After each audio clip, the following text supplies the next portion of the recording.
And today's burning question is, how much of a mortgage is too much? This is such an important question. How much is too much? Because if it's too much, things are going to fall apart eventually, and then you're going to lose the house that you were trying to own over time. If it's not enough of a mortgage, well, you're never really going to achieve the full potential. So it's really important to consider this question: how much is too much? And find your own groove within that lane.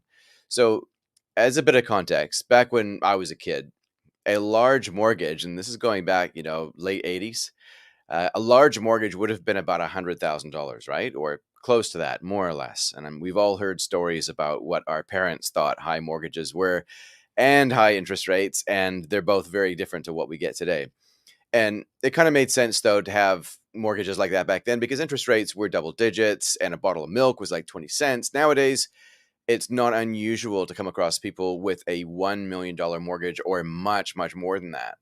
And I know many of you are striving to make the best use of everything that you have, your time that you have, and your money that you have, like the actual cash, the equity, and your income. You're trying to do the best you can, and therefore you're most likely going to be talking to a bank at some stage to leverage up to take more ground. And I also know that due to recent interest rate hikes and a rising cost of living thing that's going on as a result of out of control government spending and templated central bank policy, by the way, it's now a little bit harder to get things done. But as long as we maintain the right amount of debt during our working lives, we can still build a much better future for ourselves and our families. So I've helped countless people over the years secure mortgage funding as a financial advisor, sometimes for the first home, other times for the dream home, or even just investment properties. When the question comes up of how much of a mortgage is appropriate for me, what these people often want help with is finding the balance between trying to get ahead and trying to stay ahead. That's that blend or that balance of having too much or not enough. And this requires a general sense of what a bank will likely allow you to do and what position you know you can sustain over time. Now, banks generally lend around 4 to 5 times your gross taxable income. At the time of recording here in May 2023, that's true. Now, how much deposit you have, or what your equity is in the property, your expenses, your age, and what you're buying, amongst other things. All these other things come into the assessment that a bank will put you through to determine how much you can actually borrow. But generally speaking, multiply your taxable income by 4 to 5 times, and that gives you an approximation for how much you can borrow. Let's keep it simple. On $100,000 taxable income, as an example, you're likely going to be able to get a bank to give you a loan of about 500,000. The very rough rule of thumb here, by the way, is that if a bank won't lend it to you, it's probably too much to borrow. It's also really important here, though, to note that it's definitely not always the case that it's 4 to 5 times because banks themselves will go through seasons of credit expansion when they're really, really keen to do business and they maybe lower the rules a little bit, the barriers to entry to give away more money. That's credit expansion. And then other times they go through credit contraction, higher interest rates, tougher lending criteria, making it uncomfortable for people to borrow lots of money. It encourages people to repay their debt. That's kind of the environment that we're in right now. Things are getting a little bit hot in here, so a lot of the weak hands are getting out. They're dropping their properties. Maybe they're selling, getting rid of their debt, downgrading properties. That's extreme, but that is kind of what is starting to happen. But let's take a step back here and just think about the big picture if you can. You go to work, you pay tax, and then you get to keep what is left. With this money, you have to buy what you need to run your life, right? You have to pay for a roof over your head, food, for people that are dependent on you. You got to pay for all their stuff as well. But if you've done really well with that, then you've got a little bit of money left over, right? There's a little bit left over that you can spend on the right now, like the lifestyle stuff, and the later on, like the retirement stuff, lifestyle or investments. We may know what it should cost for our groceries or to fill up or even to go on holiday, but often we don't have a sense for what we should be spending on our mortgage. What's normal? Well, here's an approximate guideline, but you do well just to keep in mind that this shouldn't be taken as financial advice or an indication as to what you could or should do with the bank.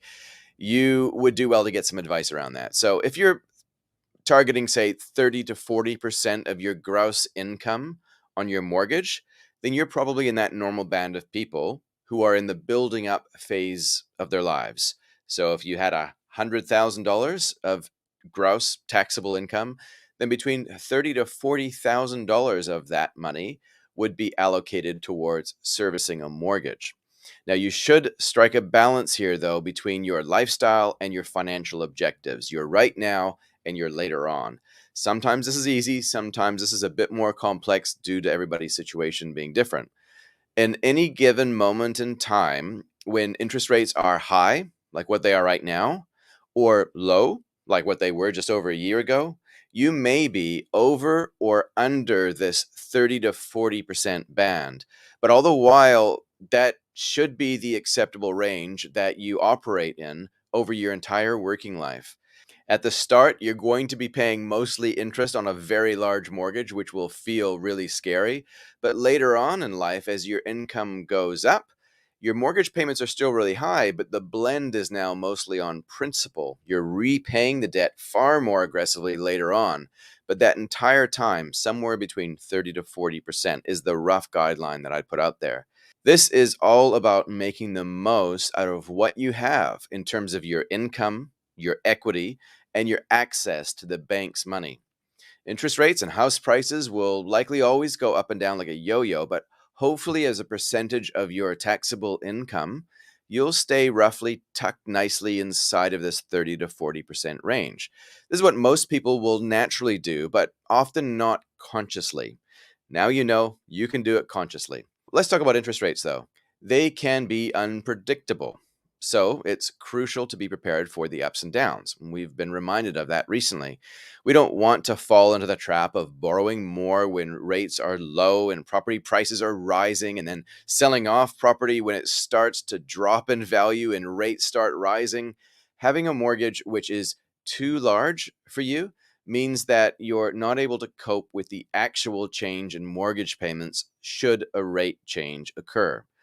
Borrowing $500,000 on a $100,000 a year income with today's interest rates would give you a mortgage payment which is roughly 38% of your gross income. Now that's based on an interest rate of around 6.5%. Property values often grow in nominal terms much faster than our after-tax income. But in any event, and for many reasons, this rate could be high relative to where we'll be in the next 1 to 3 years. We need to remember that. For this reason, during times like this that we're in right now, we need to be open to having much higher mortgage payments just to get into the market. And for those already in the market, things will get easier in the future. We just have to stay put. This is a cycle that we all go through from time to time. The bottom line is this: only borrow what you can confidently repay within your borrowing time horizon. But be flexible and make allowance for changes in the interest rates between now and then. Be confident around your own budget, around how much you can actually afford, considering the stage of life that you're in right now, whether it's your first home or your last home.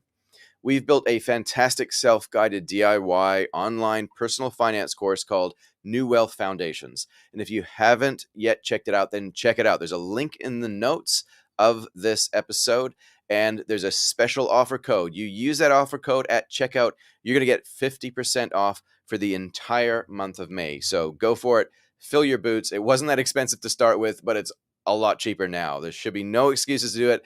Enroll now, do the course. You're going to learn the basics on how to condition your cash flow, how to set some goals that will actually stick. And you'll learn about the basics of investing, like what's a managed fund and how do alternative investments actually work. So jump in the notes, check out that referral code, go and check that out now. We got free weekly webinars for the rest of May and June, so you don't want to miss that. Now that wraps up our first video in this exciting 3-part mini series around mortgages. Don't forget to subscribe and hit that notification bell so that you don't miss it when the next installment comes through. Thank you very much for listening in, and we'll catch you on the next one.